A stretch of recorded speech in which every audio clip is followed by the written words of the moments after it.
everyone! Magandang araw sa inyong lahat. Welcome back dito sa ating channel. Maraming salamat dahil nandito pa rin kayo.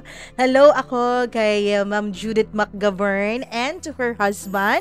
Maraming salamat sa oras mo kanina. Ayun, nakausap ko po siya sa Messenger. Thank you so much for giving me your precious time para magkakilanlan tayo. And syempre, sa lahat ng ating mga listeners and viewers na hindi pa rin nangiiwan sa atin, maraming thank you sa inyo. Sandara Undi, maraming salamat sa lagi mong pakikinig sa atin. Ayon, and hello din ako kay Josevina na nakikinig pa rin lagi sa atin. Maraming salamat. Hello din ako kay Sally Buma, Angelina Kapungkol, Ann Crisostomo. Maraming salamat sa pakikinig. Hannah de la Cruz. Hello rin kay Gimaras Girl, kay MLG Quizon. Maraming salamat. Tess Reyes. Hello. Piyesta raw sa Bohol, January to May. Ang haba naman ng piyesta na yan. Hi kay Van G. Saldo, maraming salamat. Piazza Berola. Hello rin kay Aksa Heliana Lino Dizon. Hello rin kay Lina Ladeza. Kay Liza Teves, maraming thank you sa pakikinig. Kay LV Lapot, Marilyn Castillo. Hello rin kay Rain Maamo, Maricel Bulyeser. Hello rin kay Maricel Alegre. Ayon, Melcy Capistrano, maraming salamat sa pakikinig. Valerio Tosipin, maraming salamat. Hello rin kay Chrislyn Cabael, maraming thank you. Grace Sarmiento, Rosana, hello. Elizabeth Lagunday, Chazi Chay, ayon, and of course ang lagi nating tagapakinig na every morning daw when she wakes up, ang una raw niyang ginagawa ay binubuksan ang YouTube channel natin. Maraming salamat Ma'am Judith McGovern, and sa lahat po ng ating mga OFWs na laging lumalaban para sa buhay pero lagi pa rin nakikinig sa atin. Thank you so much. Huwag na nating patagalin ito. Ito na po ang ating tampok na kwento. Ano daw? Tampok na kwento sa araw na ito. Dito lamang sa Dear Mama Mia.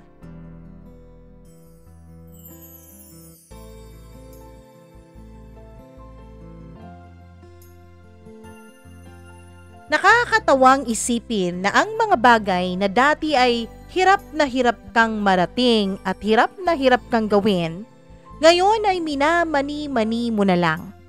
Ang mga bagay na ang akala mo'y dati imposible, ngayon ay nasa mga kamay mo na.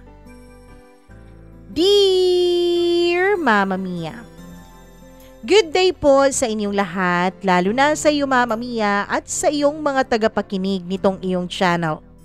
I'm here para i-share po ang aking love story na pwedeng pang MMK. Tawagin niyo na lamang ako sa pangalang Sha. Turning 31 this year and I'm from Mindanao pero nasa Maynila na po ako nakatira ngayon dahil dito po ang tirahan at lugar ng aking napangasawa. Silent listener nga po pala ako sa inyo taong 2023 pa. Pero Mama Mia, ngayon lang ako nagkaroon ng lakas ng loob para i-share ko rin ang sarili kong storya. Marami kasi akong naririnig dito na kapareho ng trabaho ng napangasawa ko. Medyo mahaba na po ang intro ko, ano? Simulan natin ng lahat. Meron po akong totga noon na sinasabi nilang the one that got away. Tawagin na lang natin siya sa pangalang Fai.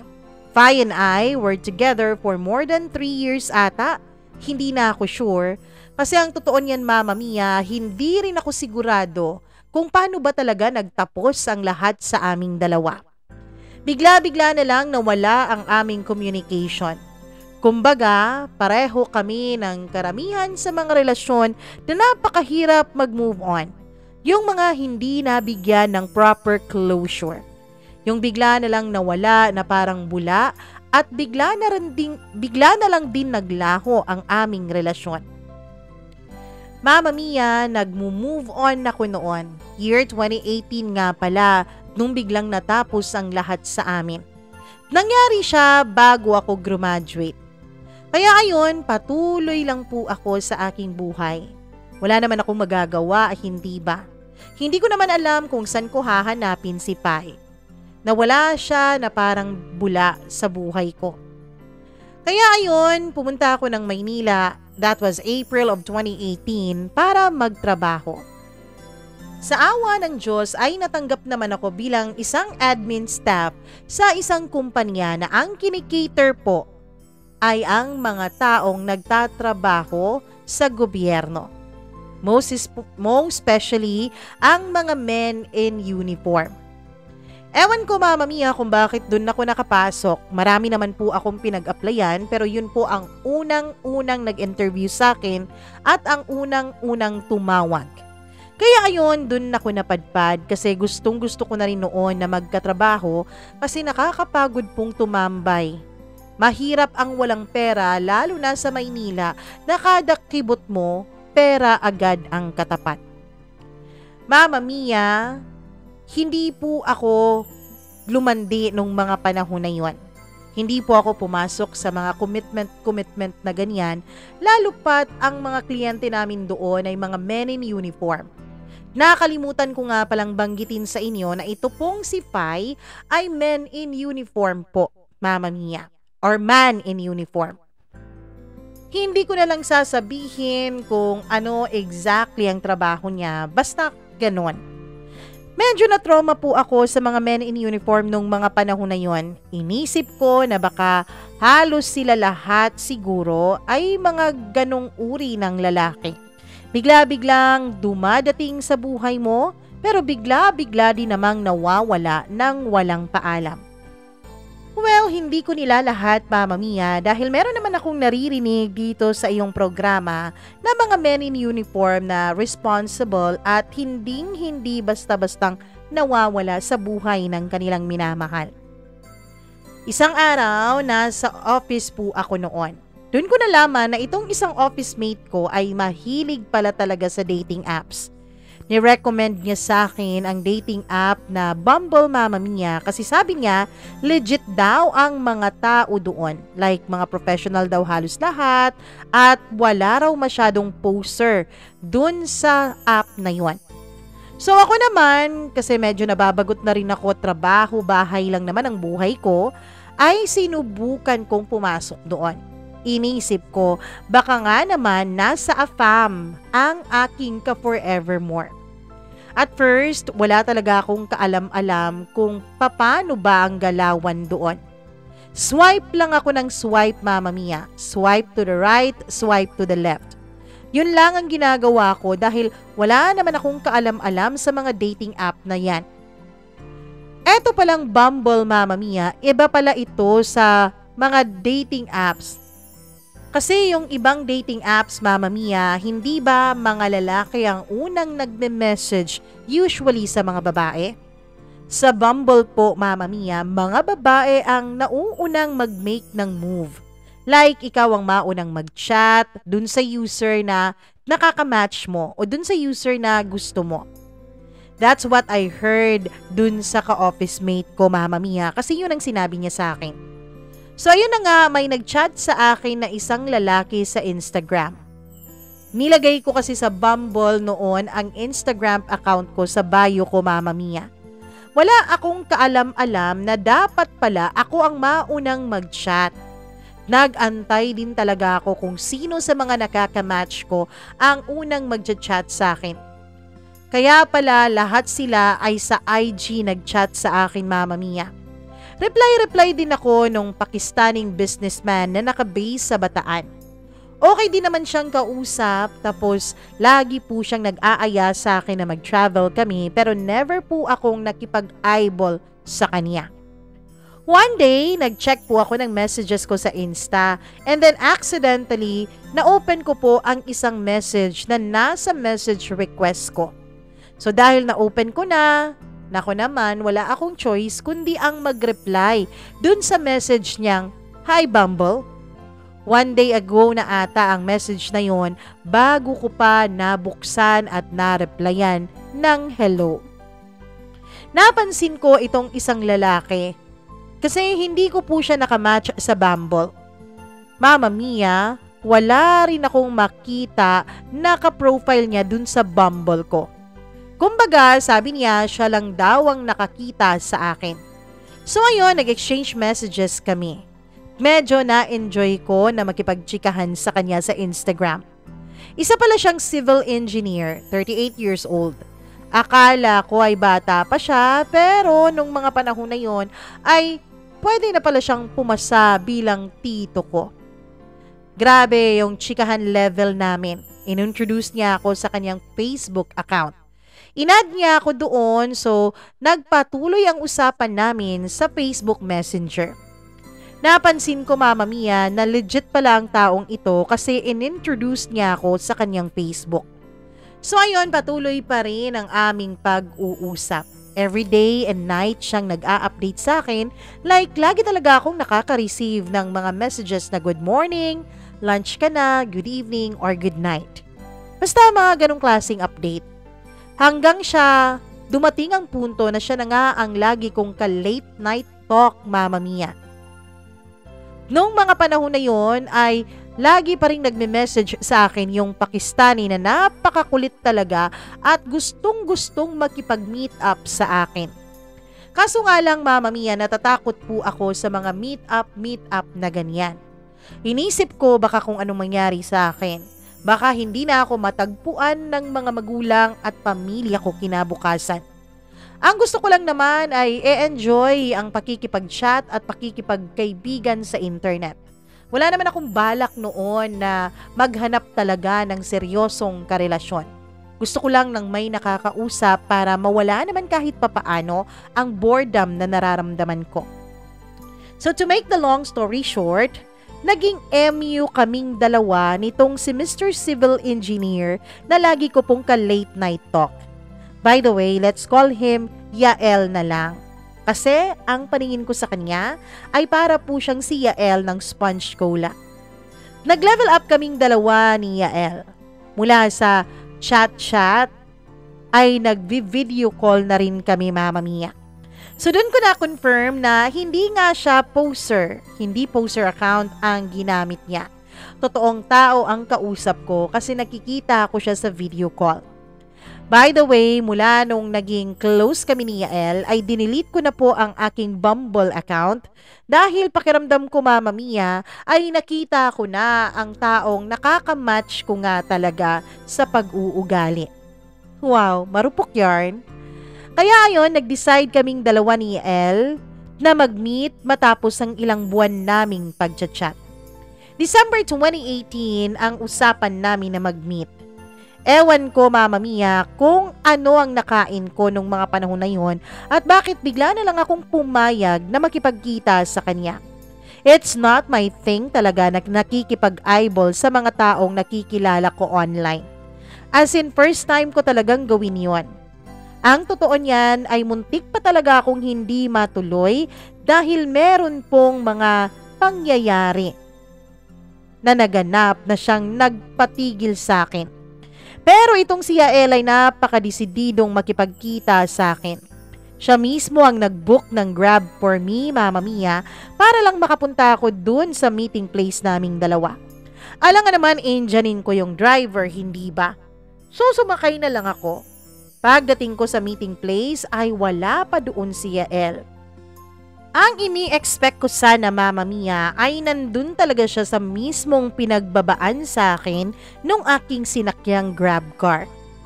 Ang usapan kasi, Mama Mia, ay siya ang magbabayad dun sa Grab driver.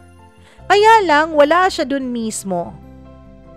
Mama Mia, yung Grab driver ay apuradong-apurado na at minamadali na niya ako para magbayad kasi may bagong booking daw siya. Buti na lang at dumating naman si Yael, hindi katagalan at nabayaran din niya yung Grab driver. Yung itsura niya ay parehong-pareho lang po talaga sa picture niya sa Facebook. So nakampante naman din ako na hindi talaga ito poser. Di ba, Mama Mia, may iba na ibang mukha sa picture tapos iba ang mukha sa personal. Meron kasing iba na hindi photogenic, meron din namang napaka-photogenic. Pero Mama Mia, nung mga panahon na yon, naisip ko na meron din pala talagang kung ano yung itsura sa picture, sa video, ayun din pala ang itsura sa personal. Hindi naman siguro ako gagalawin ni Yael o di kaya'y gagawan ng masama Kasi siguradong makikilala siya nung Grab driver. So far, naramdaman ko naman na mabait itong si Yael. Pumasok kami sa mall na aming pinag-usapan. Walking, tapos isip-isip kung saan kami pupunta. Ang ending, Mama Mia, sa Sogo po kami napunta. Ewan ko kung paano nangyari yon, hindi ko na masyadong maalala ang lahat. Kasalanan talaga to ng office mate ko kung bakit ako nandito ngayon sa loob ng Sogo Hotel kasama ang isang lalaking kakamit ko pa lang sa personal. Mama Mia, first time ko pong pumasok sa Sogo nung mga panahon. Ganun ako ka-feeling virgin nung mga panahon na yon, Mama Mia. Pumasok kami sa room namin, chikahan. Binuksan pa nga niya ang Instagram account niya, Mama Mia, at pinakita sa akin yon. Lahat ng pictures doon ay may kwento siya sa akin. Kung maingay na siya sa chat at sa video call, ay mas maingay pala siya sa personal. Akala ko kasi ay sa hanggang chat lang siya at hanggang video call. Meron kasing mga taong ganon. Magaling lang sa chat, magaling lang sa video call. Pero kapag nakakausap mo naman sa personal, napakatahimik. Kabaliktaran nun si Yael. Kung gaano siya kaingay sa chat at sa video call, halos dumoble ata nung sa personal, Mama Mia. Kaya naman, medyo nakampante din ako sa kanya. Basta mga okay, oo. Ganun ba? Yun lang ang nare-response ko. Ilang sandali pa, hindi ko na naalala lahat ng pangyayari at pinag-usapan namin, pero bigla siyang humalik sa akin, Mama Mia. Para po akong nakuryente sa halik na yon. Pinapa-gentle effect pa nung una. Pero kahit na napaka-gentle noon, iba ang dating noon sa akin. Mama Mia, nakramdaman ko noon na parang naging easy girl ako. Pero, hindi naman niya siguro iisipin na napaka-easy ko, 'di ba? Hindi pa nga ako halos marunong humalik. Ewan ko kung bakit natataranta ako nung hinalikan ko siya.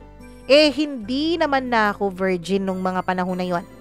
Hindi na ako magpapa-ipokrita dito. Yes, hindi na po ako virgin kasi si Pai, yung totga ko, siya ang nakauna sa akin nung mga panahon. Pero ewan ko ba bakit pakiramdam ko ay parang nag-uumpisa ulit ako nung hinalikan ako ni Yael. Kung bakit parang nangangapa ako. Kung bakit parang isa akong bata na walang kaalam-alam sa panibago niyang ginagawa. Mama Mia, kaya rin siguro masasabi kong pumayag akong pumasok doon sa hotel na yon kasi naisip kong wala na rin namang mawawala sa akin. Hindi na nga ako virgin, hindi ba? So nag-umpisa kami sa mga banayad na halik hanggang sa naging successful si engineer sa kanyang nasimulan. 1 round lang kami nung mga panahon na yon kasi short time lang naman ang kinuha namin. Hapon na rin kasi nung magkita kaming dalawa at medyo gabi na nung pumasok kami sa hotel. Lumabas din kami by 8 p.m. Mama Mia. Nasa grab car na kami at sumabay siya sa akin kasi nga madadaanan ko lang naman ang papunta doon sa village nila. Habang nasa grab car kaming dalawa ay parang mas naging sweet ang mga gestures ni Yael towards me. Like yung bago pa siya bumaba sa car ay humalik siya sa forehead ko. Pagkatapos sabi niya i-message ko raw siya kapag nakarating na ako ng bahay. Although namomonitor naman niya talaga sa cellphone niya kung nasaan na kami kasi cellphone naman niya ang ginamit sa pagbubook ng grab car na yon. Safe naman akong nakarating sa spa ni tita. Sa tita ko pala ako nagsistay nung mga panahon na ito, Mama Mia. Hindi ko siya minessage na dumating na ako. Nakita ko na lang sa messenger na may mga messages na siya sa akin pero hindi ko sininang mga yon.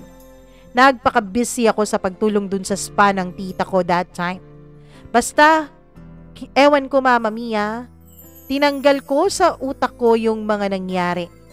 Inisip ko na wala naman kami ni Yael. Oo nga, close kami. Oo nga, medyo may mutual understanding kami online pero wala naman kaming napag-usapan tungkol sa aming dalawa. Kaya dapat hindi ako masyadong ma-attach. So ayun, nagpaka-busy ako sa pagtulong sa tita ko.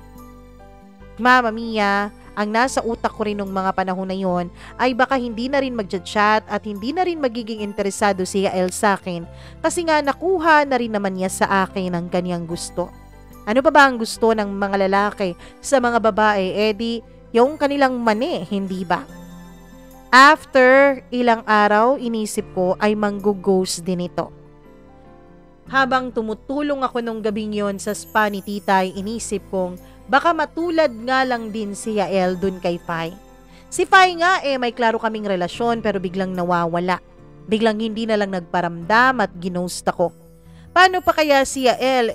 Wala naman talaga siyang responsibilidad sa akin dahil hindi naman niya ako girlfriend.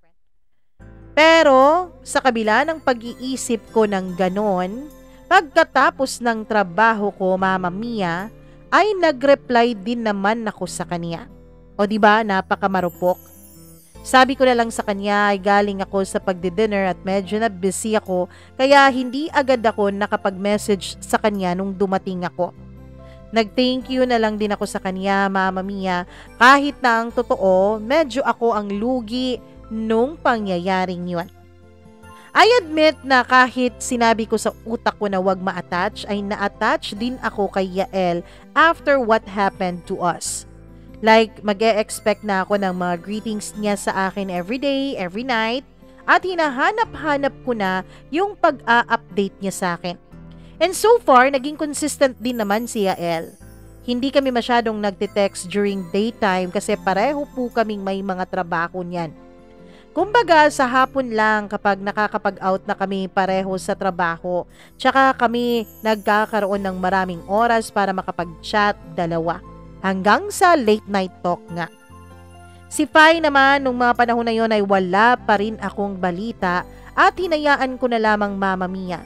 Hindi ko na rin siya nakikita sa Facebook. As in, kinalimutan ko na siya gaya ng pagkalimot niya sa akin.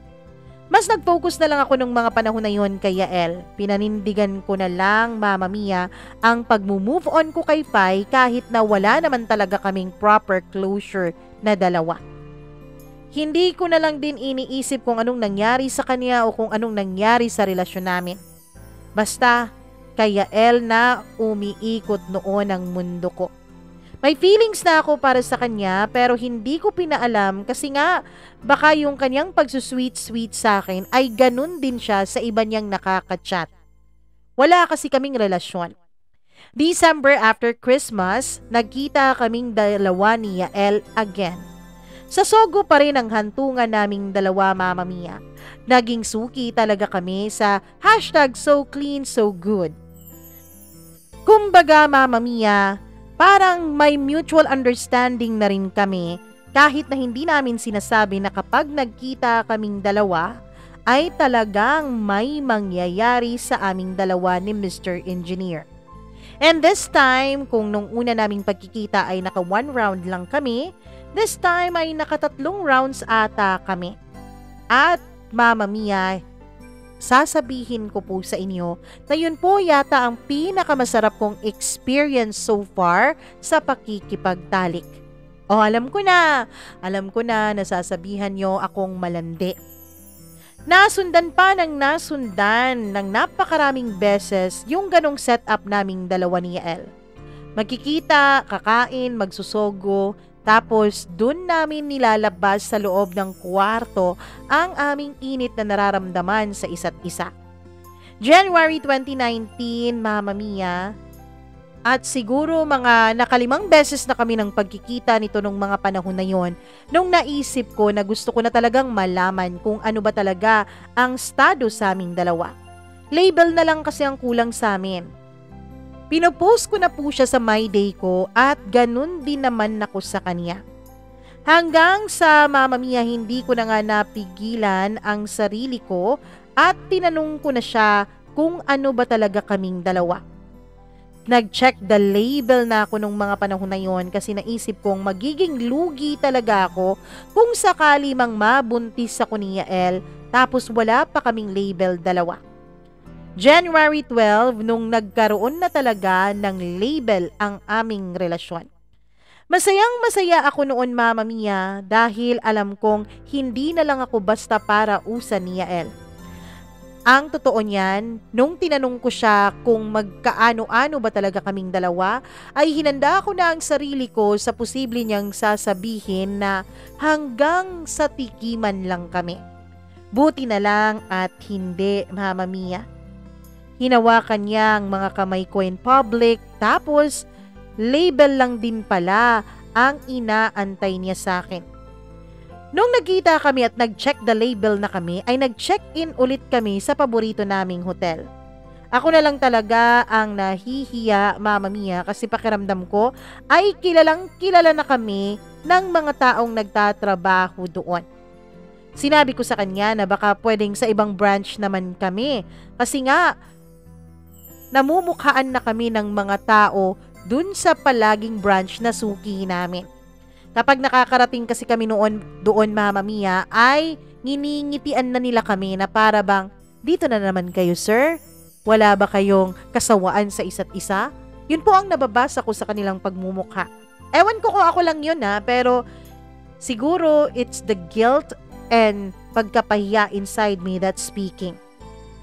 Mama Mia, hindi na talaga ako mapakali kasi once or twice a week kaming nagsusogo ni Yael nung mga panahon na yon. Oo, sana laging nadidiligan. Napakasipag naman din talaga ni Yael na dumilig sa akin. Mama Mia, gustong gusto na rin daw niya na magka-baby, kaya lagi po talagang may nangyayari sa amin. At sa tuwing may mangyayari sa amin ay wala po talagang labasan yon. Lahat deposito. Nakalimutan ko nga palang sabihin sa inyo na itong si Yael ay single dad na. Pero yung baby ay nandun raw sa mama nito. Ayaw daw ipakita ng mama nito ang kanilang anak kung walang perang ibinibigay si Yael. So ayun, Mama Mia, every meet up naming dalawa ni Yael ay hindi talaga pwedeng walang mangyari sa aming dalawa. Medyo nakakapagod din yun kasi nga weekly kaming nagkikita and mind you, twice or thrice a week pa minsan. Ang amin pong usapan as much as possible ay magkikita kami every weekend. Ewan ko, Mama Mia, minsan nga kahit hindi pa weekend ay bigla siyang nakikipagkita sa akin kasi namimiss daw niya ako. Nababaliw na ata tong lalaking to sa aking katawan. Lagi niyang namimiss ang maganda kong katawan. So ayun, lagi din naman na pinagbibigyan ko siya. Pinagbibigyan ko nga siya dati na wala pang kami. Ngayon pa ba na may relasyon na kaming dalawa? Kaya ayun, Mama Mia, ganun lagi ang setup namin. May mga times din naman na nagdi-date kami ng tunay, like gumagala, kumakain, tapos nanonood ng sine. Pero ang ending talaga ay pumupunta kami sa paborito naming hotel. February 2019, Valentine's, nung hindi kami nagkitang dalawa ni Yael kasi pareho kaming busy noon sa aming trabaho. Nagkita kaming dalawa mga after Valentine's na. Pagkatapos nung pagkikita namin ay as in sobra-sobra talaga ang pangyayari sa aming dalawa. Walang withdraw, deposit kong deposit. Tapos minomonitor din niya ang period ko, Mama Mia. Atat na talaga siyang magkaanak kaming dalawa. Continuous pa rin na may nangyayari sa amin. Sabi niya kasi, Mama Mia, mahal daw niya ako. Gusto niya na magkaanak sa akin dahil yun ata ang ultimate patunay sa kanya na nagbunga ang pagmamahalan ng dalawang tao. So ayun, continuous pa rin na may nangyayari sa aming dalawa hanggang sa dumating ang March nung taon din na yun. Na-delayed ang menstruation ko, Mama Mia. Wala naman akong naramdaman na kakaibang symptoms na buntis ako. Pero grabe yung breakout sa mukha ko nung mga panahon na yun. Oo, pinipimples naman ako, pero nung mga panahon na yun, as in extra talaga ang pimples na lumalabas sa aking mukha. Nagpiti pa rin ako, Mama Mia, kasi may pagdududa na sa akin na may resulta na nga at nagbunga na nga ang halos twice or thrice a week naming pagniniig ni Yael. At hindi nga ako nagkamali, Mama Mia. Kahit wala akong naramdaman na kung anumang simptomas, ay positibo pong buntis ako. Nako, eto na. Nangyari na nga ang kagustuhan ni Yael. So agad ko yung pinaalam sa kanya. Nakipagkita ako sa kanya at pinakita ko ang pregnancy test kit na positive at masayang masaya naman talaga siya, Mama Mia, at niyakap niya ako ng pagkahigpit-higpit. Nandun kami noon sa isang restaurant at kahit maraming tao ay wala siyang kahihiyan na niyakap ako at hinalik-halikan. Grabe yung pagta-thank you niya. Binilhan pa niya ako ng singsing nung mga panahon na yon kasi nga papakasalan na raw niya ako. Magpapakasal na raw kaming dalawa at bubuo na nga ng aming pamilya. So ayun na nga, Mama Mia, pagkatapos niyang malaman ang tungkol sa pagbubuntis ko ay nagdesisyon kaming dalawa na mag-live-in na para raw ma-assist na niya ako sa aking pagbubuntis. Okay lang naman sa family ko kasi may katandaan na rin naman ako nung mga panahon na yon. Matagal kasi bago ako graduate, Mama Mia. Hindi po ako graduate on time kasi may mga kinakailangan pang unahin kaysa sa pag-aaral ko dati. Kaya medyo matured na rin ako nung graduate ako. Hindi naman kasing matured ni Yael pero matured pa rin. Sabi ng pamilya ko na sa tamang edad na raw ako para magdesisyon sa sarili kong buhay. Hindi rin naman kasi conservative ang mga magulang ko. Pero Mama Mia, isa po ang naramdaman ko. Kung gaano ka-supportive ang family ko sa desisyon namin, ay ganun naman ka may pag-alinlangan ng family niya tungkol sa amin. Naramdaman ko talaga na ayaw ng pamilya niya sa akin, Mama Mia. Nung una kasi ay dun kami sa bahay nila tumira nung nagsama kaming dalawa. Sinabi ko kay Yael ang nararamdaman ko kaya naman bumukod kami ng tirahan. Kaya yun, nagpa-check up kaming dalawa at 6 weeks na pala akong buntis. Masayang masaya kasi sabi ng doktor ay healthy raw ang pregnancy ko. Walang kahit na anong problema. Smooth na rin naman ang takbo ng relasyon naming dalawa ni El, Mama Mia. At handang-handa na rin ako noon na talagang bumuo na ng pamilya kasama siya. Napaka-responsible ni Yael, maalaga. Ang totoo niya, nakala mo nga ay isa akong disabled person kung alagaan niya. Mas lalo pa siyang naging maalaga kasi nga buntis ako. As in, husband material talaga si Yael. Napakaswerte ko talaga sa kanya. At nung nagsama na nga kami dahil buntis ako, kapag nag-aaway kaming dalawa, ay hindi talaga ako pumapayag na hindi siya mainis ng sobra at hindi siya mabad trip gaya ng pagkaka-bad trip ko. Dapat kung gaano ako kabismo, dapat ganun din ang maramdaman ni Yael para naman patas kaming dalawa. Ewan ko kung bakit ako ganun lagi. Hindi talaga ako mapakali hanggat hindi ko nasisira ang mood ni Yael. Siguro ganun ang epekto sa akin ng pagbubuntis.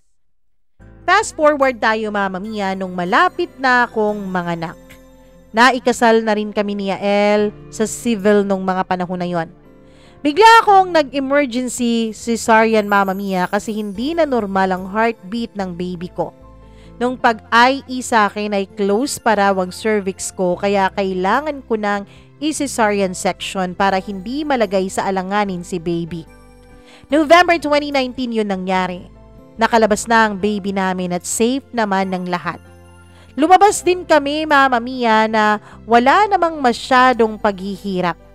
Pero 150,000 ata ang ginastos ni Yael doon sa ospital. Napaka-healthy ng baby namin ni Yael at talagang manang-mana naman sa akin ng baby boy namin. Mas lalo pang naging hands-on si Yael, Mama Mia, mula nung inilabas ko na si baby. Dalawa talaga kami na kanyang inaalagaan. Nag-leave din siya noon sa trabaho para may makaalalay sa akin habang nagre-recover pa ako sa aking tahi. Mama Mia, nakasurvive din naman kaming dalawa ni El. Yung baby namin ay napaka-cute at napaka-bungis-ngis. 1 year mahigit na kaming mag-asawa ni Yael noon. 1 year na rin ang baby namin. Pero habang tumatagal, Mama Mia, Ewan ko, pero nararamdaman ko na parang nawawalan na ako ng feelings kay Yael. Naramdaman nyo na ba na parang napopall out of love kayo sa inyong partner? Ewan ko, I still care pa rin naman sa kanya. Like, pag matapos siya sa kanyang mga trabaho, pag galit siya sa kanyang mga tao sa site, pag nalilate ang mga ito, ay lagi ko pa rin naman siyang dinadamayan. Hindi ko lang talaga maintindihan kung na-fall out ba talaga ako ng pag-ibig sa kanya or what. Pero si Yael, napakabuting asawa pa rin. As in, hindi niya ako binibigyan ng kahit na anong problema, Mama Mia. Hindi siya katulad ng ibang mga asawa na nag-uumaga sa inuman. Oo, may mga pagkakataon na nakikipag-inom siya occasionally, pero hindi naman lagi. Alagang-alaga pa rin niya kami ng anak namin. Para po talagang ako yung nagbago sa relasyon namin at hindi ko maintindihan kung bakit. May nag-offer sa akin, Mama Mia, na kasalan ng bayan. Church daw yun. At dahil nga sa civil lang kami nagpakasal ni Yael, ay in-inform ako ng tita ko tungkol sa church wedding na yon, Mama Mia. Nag-open up ako sa kanya pero ang sabi ni Yael ay sige kapag may budget na. Yun ang pangako ni Yael sa akin noong nag-civil wedding kaming dalawa. Na temporary lang daw yun at papakasalan pa rin naman niya ako sa simbahan kapag hindi na ako buntis. Pero ewan ko kung mangyayari pa ba yun. Kasalang bayan nga, 'di ba? Ibig sabihin walang gastos. Pero bakit ba si Yael iniisip pa rin niya yung gastos? Hanggang sa nawalan na rin ako ng gana sa kanya. Nag-resign ako sa kumpanyang pinagtatrabahuan ko dahil pakiramdam ko noon ay napaka-toxic na rin ng trabaho ko. Yung benefits nila ay hindi po napupunta sa amin. Kinakaltasan nila kami every sahod pero hindi naman nila nire-remit dun sa Pag-ibig or SSS. Mama Mia, hindi rin nakatulong ang kumpanya ko nung nanganak ako. Tapos, napaka-toxic pa talaga ng mga boss ko doon at hindi ko na maintindihan. Sabi ni Yael sa akin ay mag-resign na raw daw ako at maghanap na lang ako ng ibang trabaho. Pero sino naman ang mag-aalaga sa anak namin? Nainis talaga ako nun sa style niya, Mama Mia. Kasi nung tinanong ko siya kung sinong mag-aalaga sa anak namin kapag maghanap ako ng ibang trabaho, ang sabi niya siya daw ang magpo-focus sa aming anak. So, ibig sabihin, kapag nakahanap ako ng trabaho, ako ang magiging padre de pamilya sa amin? Na sa akin niya iaasa ang lahat? Ang savings namin ay limas na rin. Nagamit na niya sa mga project niya na tinakbuhan siya ng partner niya. Nagsa-sideline kasi bilang contractor itong si Yael, Mama Mia. Nakakakuha din naman siya ng mga projects kasi meron naman siyang mga connection. Kaya lang, may ibang parte at ibang mga projects na hinahandle nila at nung partner niya na itinakbo raw nung partner niya. At kung dati ay napakalambing ko sa kanya, parang nawala po ang gana ko sa kanya matapos nga po ang mga mali-maling desisyon na yon. Para pong napundi ang spark sa pagitan naming dalawa. O baka kulang lang talaga ang baterya namin sa isa't isa kaya nawala din yung spark. Napakahirap talagang mabuhay lalo na kapag nawawalan na kayo ng pera. Hindi naman po ako mukhang pera, Mama Mia. Natakot lang talaga akong ma-experience ng anak ko ang kahirapan. Like, yung wala na talaga kaming maibigay o hindi na enough ang aming resources ni Yael para sa pangangailangan ng anak namin. Kapos na kami nung mga panahon na yon. Naranasan ko kasi noon ng mahirap na buhay, Mama Mia, at ayokong maranasan yon ng anak ko. Mama Mia, hindi po ang kakapusan namin sa pera ang sole o tanging dahilan kung bakit nawawalan ako ng ganas sa kanya. Ewan, nung mga panahon na yun, hindi ko pa rin ma-figure out talaga kung anong nangyayari sa akin. Hindi ko rin naman gustong magkahiwalay kaming dalawa tapos lumaki ang anak ko na sira ang pamilya namin. Kasi I know how it feels kasi galing din ako sa isang broken family. Ayokong lumaki ang anak ko na naranasan lahat ng paghihirap na naranasan ko dati. Sa totoo lang, Mama Mia, Para po akong nagsisisi kung bakit pinadali naming dalawa ni Yael ang aming pagpapakasal. Dumating ako sa punto na nasabi ko sa sarili kong, sana hindi na lang ako nagpakasal agad. Sana hindi ko na lang pinili si Yael. Basta mga ganong klaseng pag-iisip ang pumapasok sa utak ko. Pero lahat ng yon ay sinarili ko lamang, sinikreto ko kay Yael. Kahit wala na akong gana sa kanya, Mama Mia, ay hindi ko rin naman siya pinabayaan. Ginagawa ko pa rin naman ang aking tungkulin bilang isang asawa noon. Inaalagaan ko pa rin naman si Yael at ginagawa ko pa rin naman ang mga responsibilidad ko bilang isang asawa. Kaya lang hindi ko talaga makakalimutan noon na lagi po akong may pagsisisi sa puso ko. Year 2020, dito po napuno ng pagsisisi ang buhay ko, Mama Mia. Eto ata ang resulta kapag atat na atat ka talagang magpakasal kahit na hindi pa kayo handang dalawa. Sana maging leksyon to sa mga nakikinig sa inyo ngayon dahil talagang pinagsisihan ko noon ang pagpapakasal ko agad kay Yael. Nitong mga panahon na to ay wala na rin pong saktong hanap buhay si Yael, Mama Mia. Ang amin pong inaasahan noon ay ang kaniyang pagiging contractor. Pero lumiit ng lumiit ang mga projects na nakukuha niya. Siguro dahil hindi pa siya masyadong established sa kaniyang own company. Tapos, may isa pa siyang project na na-delay dahil nga doon sa kaniyang partner na itinakbo ang kaniyang pera o ang pera ng project na yon. Mama Mia, nag-pandemic din noon. Bigla-bigla na lang lumabas yung pandemic at sobrang pait talaga ang buhay dahil pati mga projects ni Yael ay na-pending po. So it means pending din ang pera. Grabe, ang hirap ng buhay noon pero na-survive din naman namin. Kaya lang Mama Mia, dahil sa sobrang hirap ng buhay ay nagkalamat din ang relasyon naming dalawa ni Yael. Pati nga pag make love naming dalawa, pakiramdam ko ay wala na akong gana.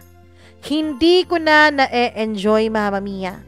Sa pakikipagniig ko kay Yael ay parang siya na lang ang nasasarapan at siya na lang ang nasasatisfied. Ewan ko, hindi ko maintindihan ang sarili ko. Inisip ko na baka epekto din ito ng postpartum na tinatawag nila. May ganun bang epekto ang postpartum, yung nawawalan ka ng gana sa partner mo o sa asawa mo? Maging ako ay hindi ko na maintindihan ang sarili ko. Mama Mia, pati sa aking sarili ay wala na akong ganang magpaganda. Noong mga panahon na yun ay naliligo na lang ako tapos nagbibihis, okay na ako. Wala nang skincare at kung ano-ano pa.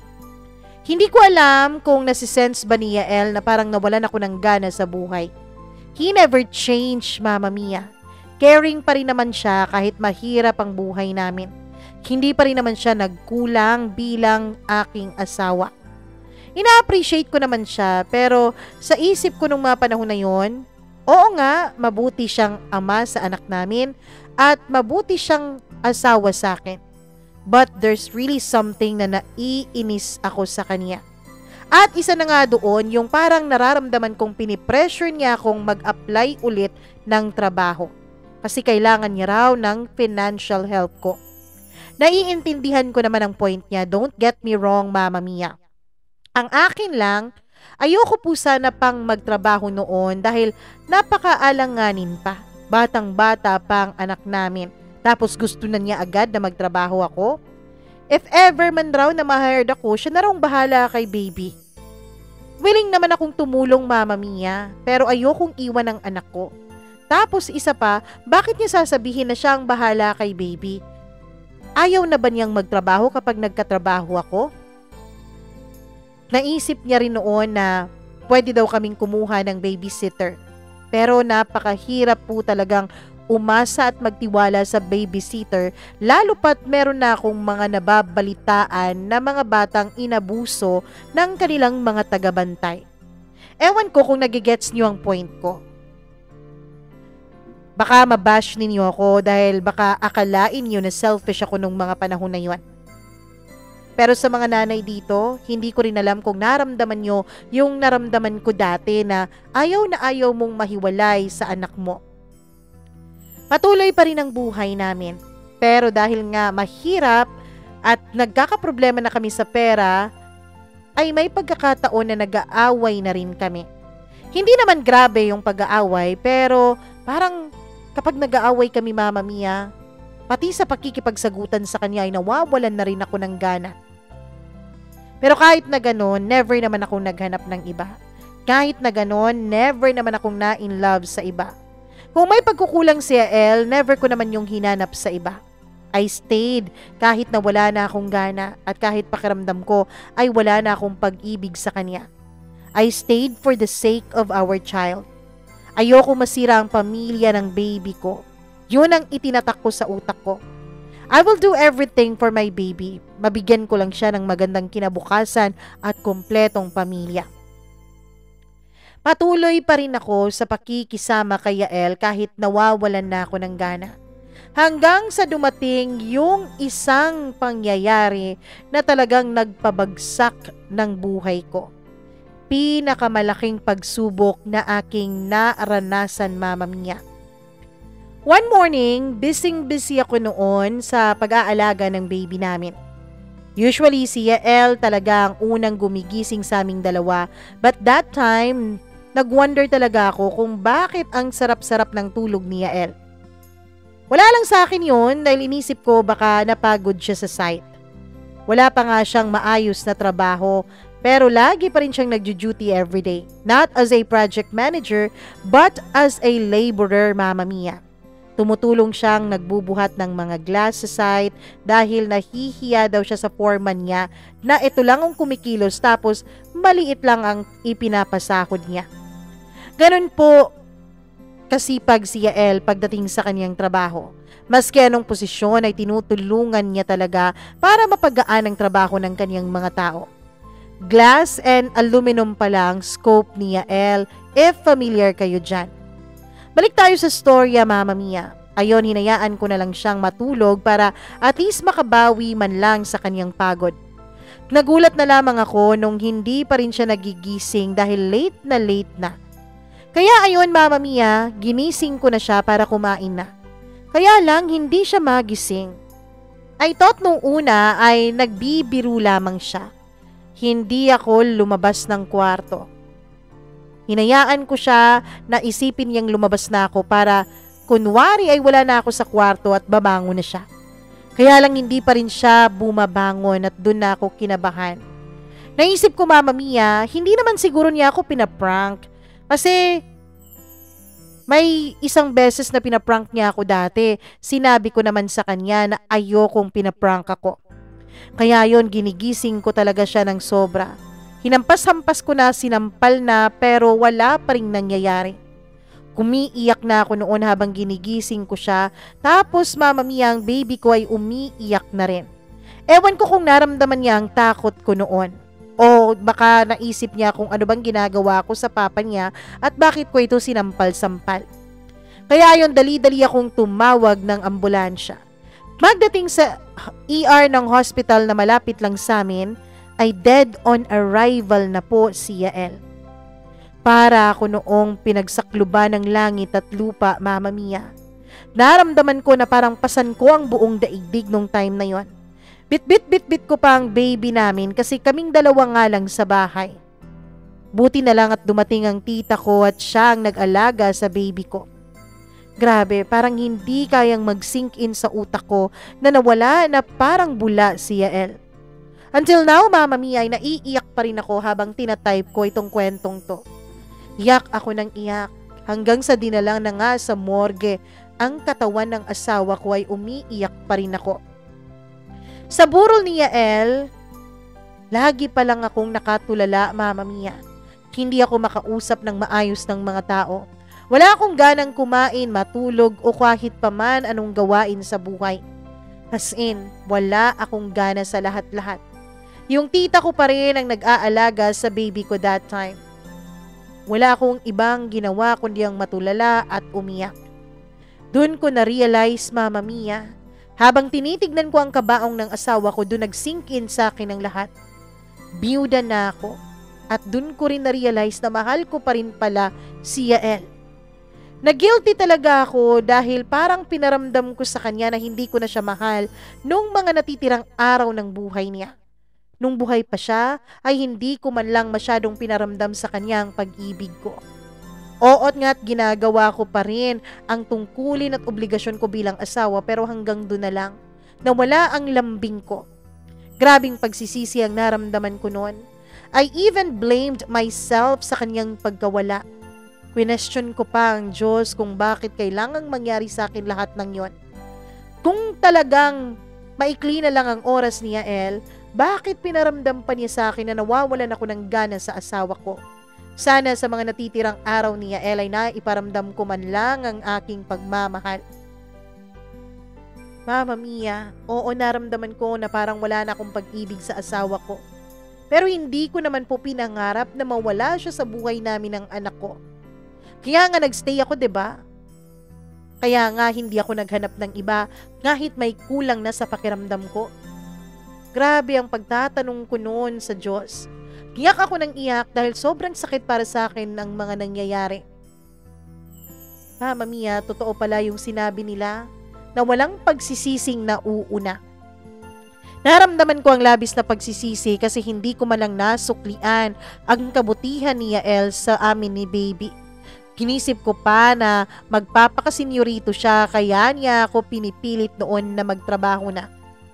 Guilty na guilty ako sa kanyang pagkawala dahil biglaan po ang lahat. I didn't see it coming talaga. Okay naman si Yael eh. Wala naman akong alam na sakit niya. Bakit bigla na lang siyang nawawala o bigla na lang siyang nawala sa amin? Ilang beses po akong nawala ng malay habang ibinuburol po ang asawa ko. Sa sobrang pag-iyak ko at hindi na nga ako halos kumakain, ay halos araw-araw akong nawawala ng malay. Hanggang sa inilibing na nga ang asawa ko, ay nawalan pa rin ako ng malay dun sa sementeryo. Sinabihan ako ng mga matatanda na dapat tanggapin ko na lang lahat ng mga nangyari. Kasi kahit anong iyak daw ang gawin ko ay hindi ko na maibabalik pa si Yael. Mag-focus na lang daw ako sa anak naming dalawa ni Yael para sumaya ito. Pag-uwi ko sa bahay galing sa kanyang libing ay kaming dalawa na lang ni baby. Doon ko naramdaman na sobrang empty po. Nakakabingi ang katahimikan. Every corner ng bahay namin ay may memories po ni Yael. Niyakap ko na lamang ang baby ko that time. At least may nayayakap pa rin ako. May baby ako na nagpapa-comfort sa akin. Kahit lugmok na lugmok ako nung mga panahon na yon, dahil pakiramdam ko parang ako ay kasama ni Yael nung namatay, ay inisip ko pa rin, Mama Mia, na wala nang mangyayari kasi patay na siya. Muntik ko na ngang mabaliwala ang baby ko. Muntik ko na nga, Mama Mia, na hindi siya maalagaan. May isang beses na panaginip ako ni Yael. Kaya yun ang nagpagising sa akin sa realidad. Sa panaginip kong yun ay masayang masaya daw si Yael. Sabi niya, wag daw akong mag-alala.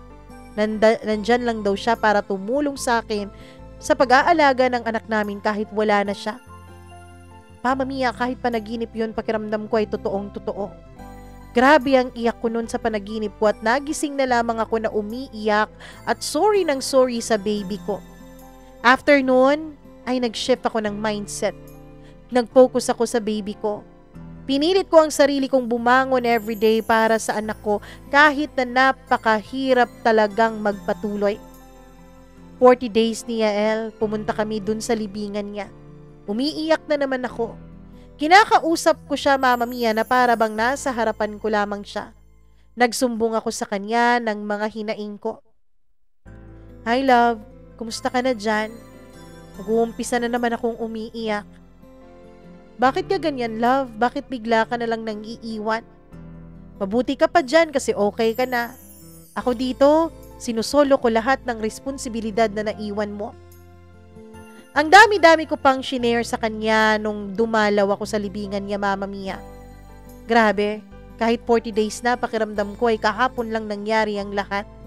Yung iyak ko ay ayaw na namang tumigil. Once maumpisahan kong umiyak ay nahihirapan talaga akong itigil ito. Pag-uwi namin sa bahay galing sementeryo, Mama Mia, ay pinayuhan ako ng aking tita, ng aking lola, at ng aking mama na umalis daw ako sa bahay namin para raw naman makapag-move on ako. Mahihirapan daw kasi ako mag-move on dun sa bahay kung saan maraming memories ni Yael. Kaya ayon, kahit hindi ako sang-ayon sa idea, dahil ayokong ibenta ang bahay na yon, Mama Mia, kasi nga yun na lang ang naiwan ni Yael sa amin, pero kailangan kong mag-let go. Kailangan kong magpatuloy. Pina-counseling ako ni na tita. Somehow ay malaki din naman ang naitulong ng counseling na yon. Imbis na magalit ako sa Diyos ay mas pinalapit pa ako sa Kanya dahil sa nangyari. Dasal ako ng dasal, humihingi ng guidance na sana ma-survive ko ang buhay naming dalawa ng anak ko kahit wala na si Yael. Kailangan naming mag-umpisa ni baby ulit, Mama Mia. Buti na lang dahil bago kami iwan ni Yael ay meron pala siyang hinanda para kay baby. Hindi ko alam, Mama Mia, na kinuhanan niya pala ang anak ko ng educational insurance at may savings plan pala para sa anak namin. Ganon siya kahanda noon na magkaanak. Plus, may pera pala siya sa bangko na iniwan niya sa aming dalawa. Akala ko nga talaga noon ay walang-wala na kami dahil naghihirap na nga kami nung mga panahon na yon. Pero marami palang iniwang savings itong si Yael. Savings na sakto naman para makapagsimula ako ng negosyo. Pero hindi ko talaga ginalaw ang perang inilaan ni Yael para sa anak namin. Ang ginawa ko, Mama Mia, ay umuwi kami ni baby sa Mindanao. At least doon, hindi masyadong malaki ang gastos at medyo mapapalayo ako sa stress. Madadivert ko ang pag-iisip ko. Nag-apply ako ng trabaho doon. Ang tagabantay ng baby ko ay ang asawa ng tito ko na siniswelduhan ko rin kahit papaano. Mama Mia, nakapasok naman ako sa local government unit namin ng trabaho sa tourism department. Kahit mahirap ay pinagpatuloy ko ang buhay ko at medyo naging okay din naman ang takbo ng buhay ko sa Mindanao. 8 months ang lumipas matapos mawala si Yael. Pandemic pa rin nung mga panahon na yon. Hindi na ako masyadong umiiyak every night, Mama Mia. Pero may pagkakataon pa rin na naiiyak ako kapag napipil ko ang pagod sa pagtatrabaho. Parang nagbe-breakdown ako, Mama Mia. At pagkatapos kong ang mag-breakdown, pagkatapos kong iiyak ang lahat, ay nagiging okay din naman ulit ako. Yun lang talaga ang routine ko, bahay, trabaho, always. May lagi pong nagpaparamdam sa akin, Mama Mia. Katrabaho ko po siya. Pero Mama Mia, hindi ko po siya ini-entertain. Nag-promise kasi ako that time na hindi na ako papasok pa sa pakikipagrelasyon. Dapat si baby na lang talaga ang natatangi kong priority. Mabilis na lumipas ang panahon. Nag 1-year anniversary na mula nung pagkamatay ni Yael. 2 years old na rin noon ang baby namin. Pumunta kami sa Maynila ni baby kasi bibisita kami sa libingan ng papa niya.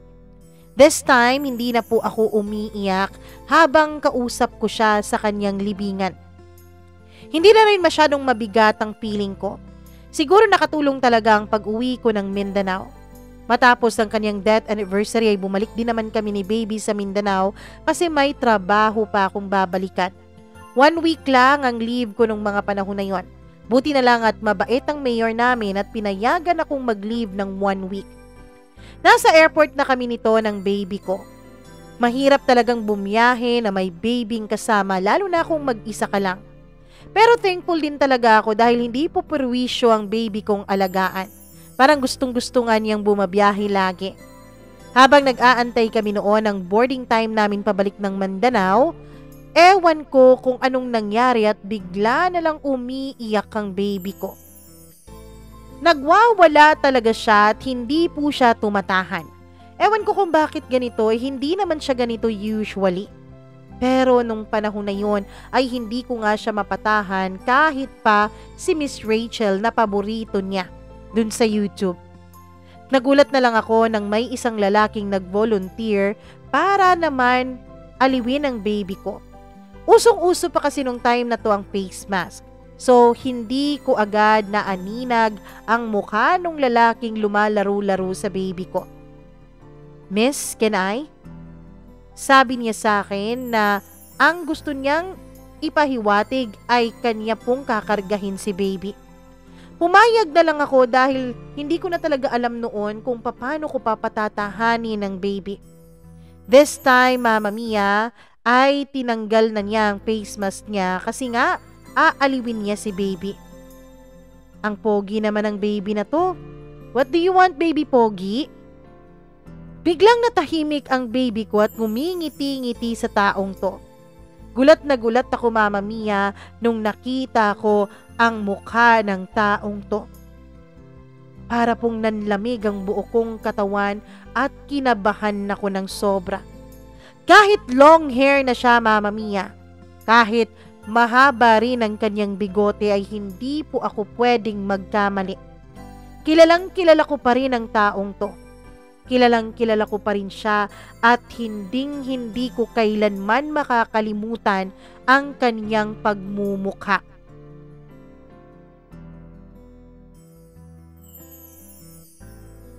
Hala siya, oh! Alam ko, nabitin kayo. Oo. Gusto ko nga ipagpatuloy dahil medyo mahaba naman itong kwento niya. Kaya lang, bibitinin ko rin kayo gaya ng pagbitin ng kwentong ito sa akin kasi hindi po ito isahang letter pagpadala. Oo. Alam nyo bang pinadala tong first part mga December tapos yung second part pinadala mid of January na. O grabe, 'di ba? So kaya bibitinin ko rin kayo.